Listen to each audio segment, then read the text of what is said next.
Hey, how's it going, guys? This is your boy Hazzed, and today you guys asked me to recap on Blood PvP. Is it viable right now? Can you deal a lot of damage?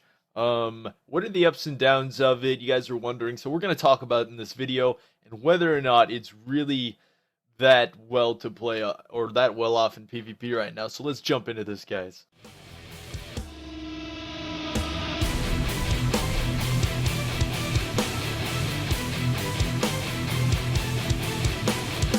Going into Temple of Kot Mogu with Blood. Basically, what I'm looking for here is securing kills, how much self healing I have, damage, basically all the above. And what we're going to do here is kind of find out whether or not it's worth playing in PvP at the moment. Now, is it worth playing in Arena? I could basically answer that question for you right now.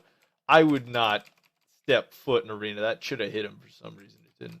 I wouldn't step foot into Arena. Why is it just like it's out of range? Yeah, but I would not step foot into Arena or anything with this spec. Honestly, Blood it's okay, but I wouldn't say it has the damage for PvP or the self healing. Honestly, it could if I had like a good versatility build. Other than that, I wouldn't quite say it's that amazing. See, like even here, I'm Blood, and I still have to jump back and resort to getting heals because of the amount of pressure that I'm tanking. Now I can heal up quite a bit, you notice, but I don't have we don't have the absorbs that we used to in PvP. That stuff that really made it good. I mean, I have enough pressure to kill orbs and stuff like that, but I don't have enough pressure to like really 1v1 something. And at one point, Blood DKs were really strong in the 1v1 category, and now if you have a good caster on you or something, Blood DKs have quite a bit of trouble staying alive even without healers. I mean, honestly, in my opinion, I'm more comfortable sitting Frost Presence in Blood and surviving than I am actually playing Blood. And that's just kind of my opinion on it because it's what I use mostly. But I mean, damage is okay still. We're still topping damage because of Necrotic Plague and AoEing. Is it good single target damage? That's the other main thing. Like, look at this Hunter. This is like unaffected damage, me 1v1ing as Blood, and that's not that much damage. It's really not. But, once you blow cooldowns, and of course you have your little stunt double out there, the little weapon that attacks for you, it does do quite a bit of damage during burst, like an okay amount. Like, look at this. Look at this. This is kind of to me, this is like joke damage. This is like no damage at all to me. And you'll notice I do have quite a bit of people on me. I'm healing up okay. I do have some cooldowns blown. So that's the reason I'm surviving so long. But once those fall off, I guarantee those people would be able to take me down. Maybe, maybe not. I am holding up quite well here because there is no casters. As long as you're going up against melee, it looks like you're pretty good for Blood. But as soon as you start hitting up some casters, that's trouble. It's just pure trouble.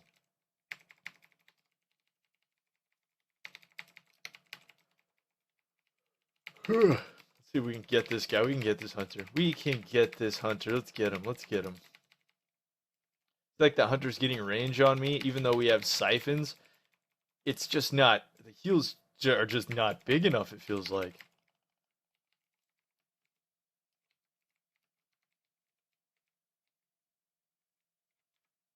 I mean, but still. Damage is alright. You can still do crazy damage as Blood. You can definitely do that.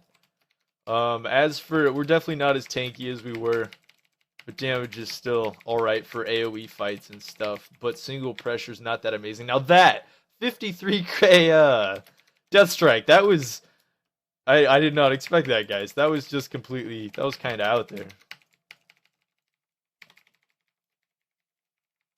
We're chasing the wrong feral druid. We're gonna act like that didn't happen, guys.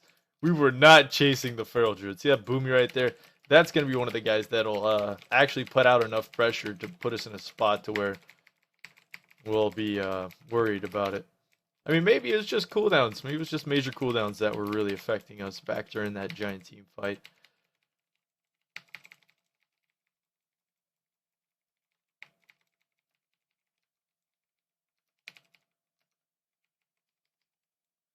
gone. That guy ran fast.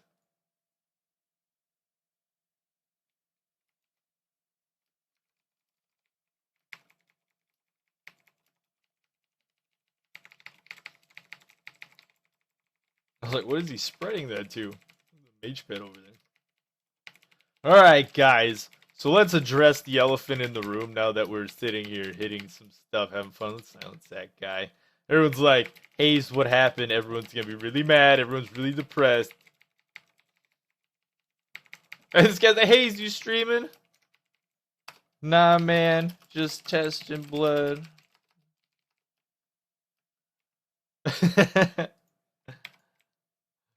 But yeah, let's address this. What happened to your mustache, Haze? As you saw in my last video, guys, I trimmed up the mustache. It got to the point where it was haywire. Like it literally, like, it was inches past my jawline. I could touch my ears with it.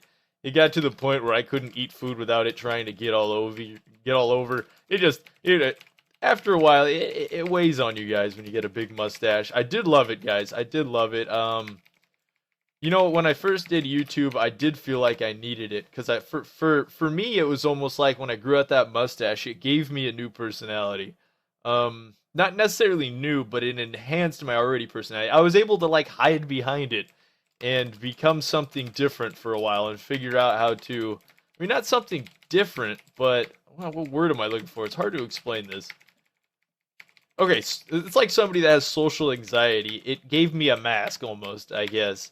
Like, it gave me something that wasn't just me. It was almost like standing on stage, but you had a buddy right next to you.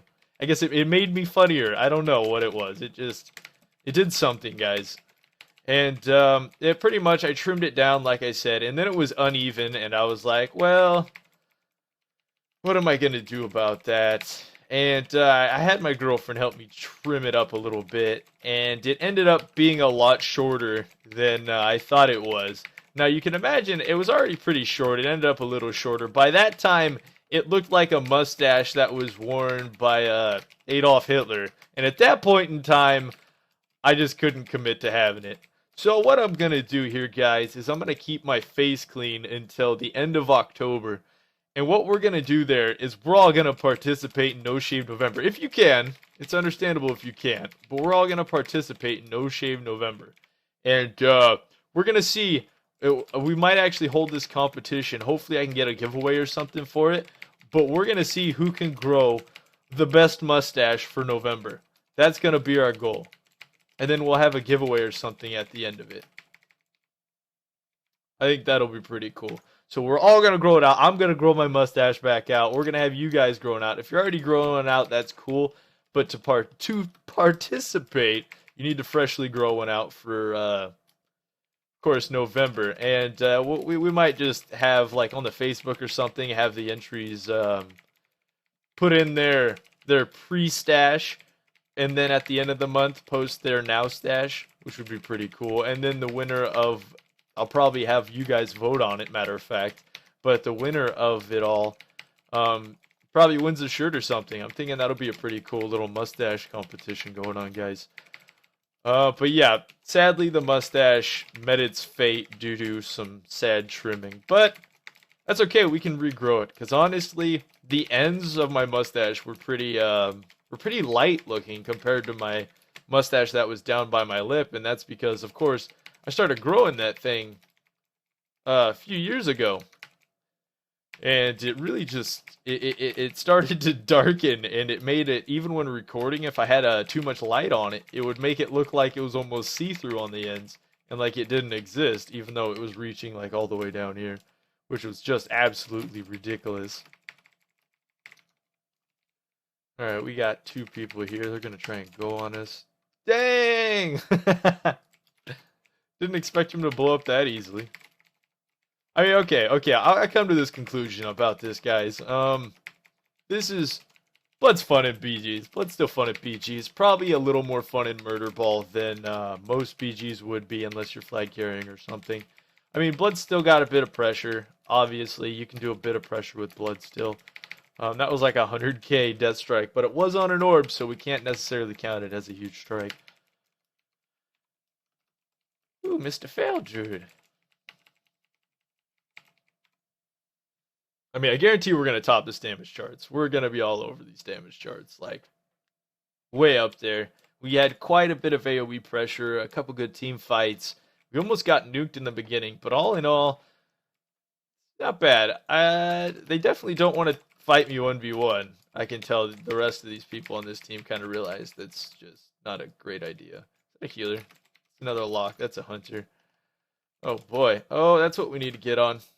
Now we're stunned. Oh, this could be problems. This could be major problems, boys. This is what I'm talking about. Usually blood decays would not go down anywhere near that easy. He's running from me. Specifically running from me. Alright, so securing kills, not really. It's low damage, spread damage, AoE damage, stuff like that, guys. And as you can see, blood can still deal quite a bit of damage in a BG scenario, especially like Temple of Kamogu. Is it viable for Arena? I wouldn't say so, guys. But you still pump out some deeps. Still pump out them deeps. Anyways, guys, that's going to be it for the Temple of Kamogu video. That was for you guys saying you wanted to see more blood from the old guides that we did and stuff. Until next time, this was your boy Hazzed.